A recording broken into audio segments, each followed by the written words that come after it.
कहाँ हवा जी? सिद्धार्थ, कोई हवा का? हाँ बतावा। जनगणना वाला हूँ मैं। हाँ, जनगणना बाहर तुम करा। हाँ जनगणना वाला हो। आवा आवा अंदर बैठा। अभी मजा आएगा ना भिड़ो। घर में सियान है जी कोई? हाँ हाँ है। हाँ, सियान का नाम है? सोनबाई।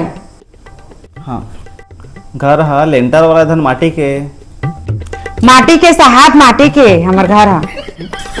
अच्छा, माटी के। तुम्हारे यहाँ बाथरूम हवा ना? बाथरूम, शौचालय? शौचालय नहीं है, नहीं है हमारे यहाँ नहीं है। अच्छा, नहीं है। ये बताओ तो, तुम्हारे यहाँ कोई गाड़ी उड़ी है? मोटरसाइकिल गाड़ी उड़ी, कार और कुछ हवा है? गाड़ी गाड़ी हमारे यहाँ नहीं है साहब, गाड़ियों नहीं है। अच्छा, ये बताओ, तुम्हारे यहाँ कूलर फ्रिज हवा है? नहीं है साहब, कूलर फ्रिज दोनों नहीं है। घर में बोर रखे है धन, पानी नहीं कहाँ लगी था? पानी आमते ले नहीं आए, वो पार्ले ले था। घर में पैसा वैसा हवा है? धन हो नहीं है? पैसा पैसा हाँ ना साहब। हाँ, अब ठीक है। कौन है रे? दादा तोर बरोबर पूछा। मैं तो जनगणना वाला हूँ। मेरी मुठिया में लगा। हाँ